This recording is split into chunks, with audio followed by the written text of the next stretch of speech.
अस्सलाम वालेकुम। Urdu front YouTube channel पे आप सबको खुश आमदीद। आज की वीडियो नहायत ही दिलचस्प और हैरानकुन हक़ाइक़ पर मुश्तमिल है। आज की अपनी इस वीडियो में हम सोने की तारीख़ के बारे में जानेंगे। इस वीडियो में हम सोने से जुड़े कुछ दिलचस्प और अहम सवालात का जवाब तलाश करेंगे। मसलन सोना क्या है, सोना किसने दरियाफ्त किया, सोना ज़मीन पर कहाँ से आया, सोना कैसे बनता है और सोने का तारीख़ी पस मंज़र क्या है। आज की मेरी इस वीडियो से आप बहुत कुछ नया सीख सकते हैं, लिहाजा मेरी आपसे गुजारिश है कि इस मुख्तसर दौरानिए की वीडियो को अख्ताम तक लाजमी देखिए।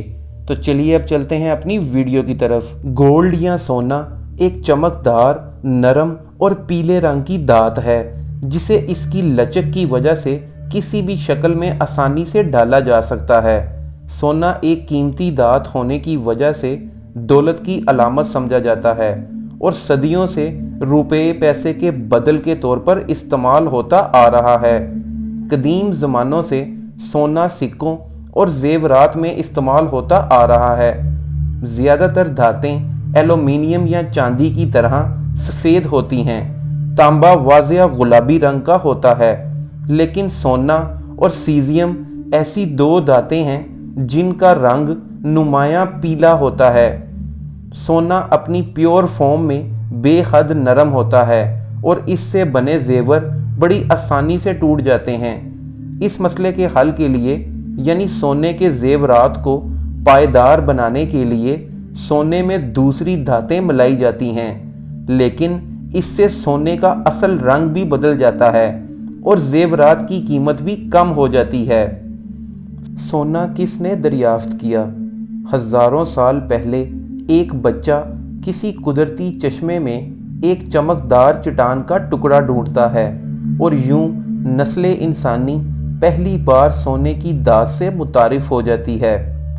किसी एक महसूस इंसान या कौम को सोने की दरियाफ्त के साथ जोड़ना एक मुश्किल काम है। एक मशहूर अंग्रेज़ी कहावत है, gold is where you find it, यानी सोना वहाँ होता है जहाँ आपको मिलता है। इस बात के कवी इम्कानात हैं कि सोना सबसे पहले अपनी कुदरती हालत में दुनिया भर के नदी नालों या चश्मों में छोटे छोटे ज़र्रों या पत्थरों की शक्ल में दरियाफ्त हुआ। इस बात में भी कोई शक नहीं कि ये वो पहली धात थी जो इब्तदाई इंसानों में मशहूर हुई। सोना कदीम इंसानी सकाफ़तों का हिस्सा बन गया। इसकी कुदरती खूबसूरती, लचक और चमक और इसके अलावा इसकी स्ट्रेन्स या दागों के खिलाफ मज़ाहमत ने इसे एक दिलचस्प धात बना दिया। सोना कैसे बनता है? सोना ज़मीन पर कहाँ से आया? कदीम ज़मानों में दुनिया भर के मुख्तलिफ मुकामात पर मुख्तलिफ अक़वाम ने सोना दरियाफ्त किया और कोई भी इससे मुतासिर हुए बगैर ना रह सका। इंसानों की ज़िंदगियों पर जिन दो धातों ने सबसे ज़्यादा असर डाला वो आयरन और कॉपर यानी लोहा और तांबा थीं। इंडस्ट्रियल रेवोल्यूशन की बुनियाद ही लोहे और तांबे पर थी, लेकिन सोना इन दोनों धातों से काफ़ी पहले दरियाफ्त हुआ। सोने की चमक और पायदारी में लाखों सालों बाद भी कमी नहीं आती, यानी ये ख़राब नहीं होता। सोने का इब्तदाई इस्तेमाल आराइशी था। कदीम तहजीबों में सोने को देवी देवताओं और शाही ख़ानदान के साथ जोड़ा जाता था।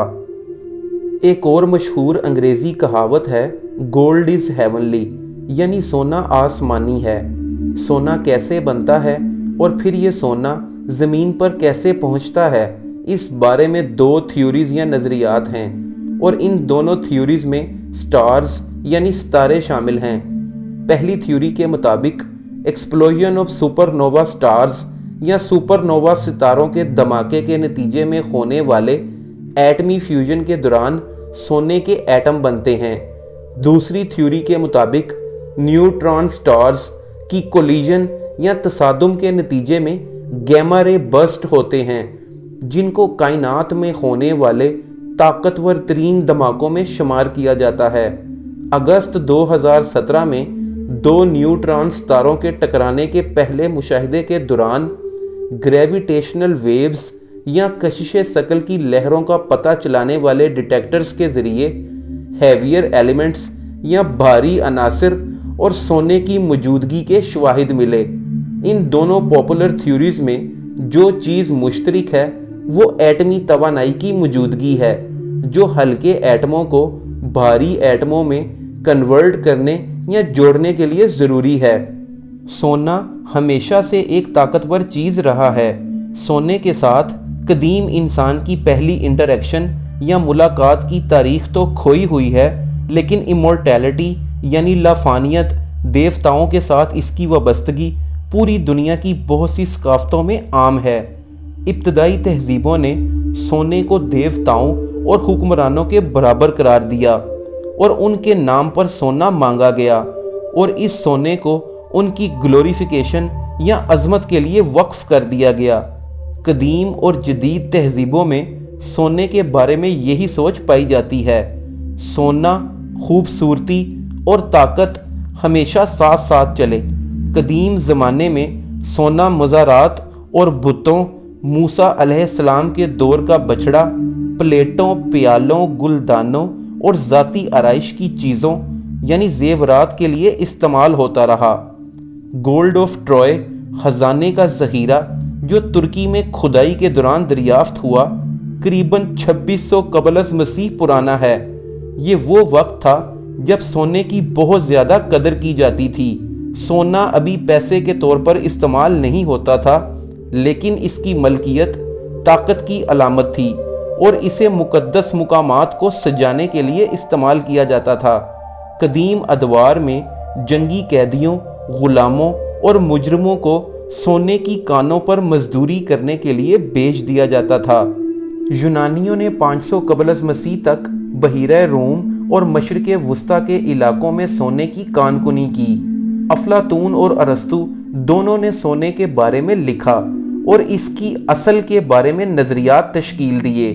سونا پانی سے وابستہ تھا، چونکہ قدیم زمانوں میں بیشتر سونا چشموں یا ندی نالیوں میں پایا جاتا تھا، اس لیے اس زمانے میں یہ سمجھا جاتا تھا کہ سونا دراصل پانی اور سورج کی روشنی کا گھنا یا ڈینس کمبینیشن ہے۔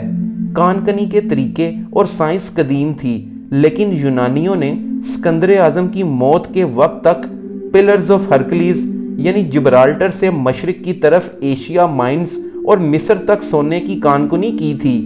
ان مشہور مائنز یا کانوں کے آثار آج بھی دیکھے جا سکتے ہیں۔ رومن ایمپائر یا رومی سلطنت نے سونے کی تلاش کو آگے بڑھایا اور سونے کی کان کنی کی سائنس کو بھی کافی ترقی دی۔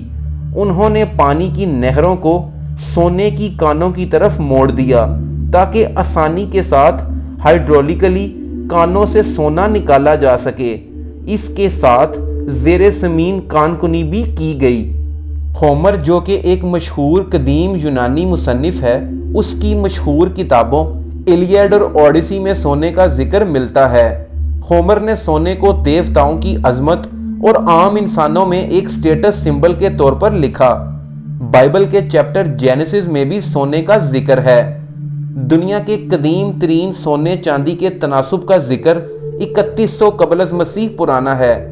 فرسٹ ایجپشین ڈائنسٹی یعنی پہلے مصری شاہی خاندان کے بانی مینس کے کوڈ میں سونے چاندی کی قیمت کے تناسب کے ثبوت موجود ہیں۔ اس کوڈ میں کہا گیا ہے کہ سونے کا ایک حصہ چاندی کے 2.5 حصوں کے برابر ہے۔ قدیم مصر میں سیٹی اول کے دور حکومت میں یعنی 1320 قبل از مسیح میں ہمیں سونے کے پہلے نقشے کی تخلیق ملتی ہے۔ یہ نقشہ آج بھی ٹیورن میوزیم میں موجود ہے۔ بطور پیسہ سونے کا پہلا استعمال 700 قبل از مسیح میں ہوا، جب لیڈین تاجروں نے پہلے سکے بنائے۔ یہ 63% سونے اور 27% چاندی کے مرکب کے ٹکڑے تھے، جنہیں الیکٹرم کہا جاتا ہے۔ اس میں کوئی شک نہیں کہ قیمت کے اس معیاری یونٹ نے لیڈین تاجروں کو ان کی وسیع پیمانے پر کامیابیوں میں مدد دی۔ ایک مانیٹری سٹینڈرڈ یا مالیاتی معیار کی بدولت ورلڈ اکانومی یا عالمی معیشت کو ممکن بنایا جا سکا۔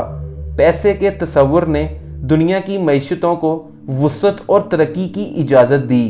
मगरबी दुनिया में यूनानी और रूमी हुक्मरानों के क्लासिकी दौर में सोने और चांदी के सिक्कों को हिंदुस्तान से स्पाइसेस और चीन से सिल्क यानी रेशम खरीदने के लिए इस्तेमाल किया जाता था। Money had been invented, its name was gold. पैसा इजाद हो गया था, उसका नाम सोना था। तो दोस्तों, ये थी मेरी आज की वीडियो। मैं उम्मीद करता हूँ आपको ये वीडियो पसंद आई होगी और आपने इस वीडियो से कुछ ना कुछ नया ज़रूर सीखा होगा। वीडियो पसंद आने की सूरत में इस वीडियो को लाजमी लाइक कीजिए, कमेंट सेक्शन में अपनी आरा से आगाह कीजिए, वीडियो को फ्रेंड्स एंड फैमिली के साथ शेयर कीजिए। और अगर आप ऐसी मज़ीद दिलचस्प मुख्तसर दुरानिये की मालूमाती वीडियोस देखना चाहते हैं तो मेरे चैनल उर्दू फ्रेंड को सब्सक्राइब कर लें। मैं आपसे मिलता हूँ अपनी नेक्स्ट वीडियो में। तब तक के लिए अल्लाह हाफिज़।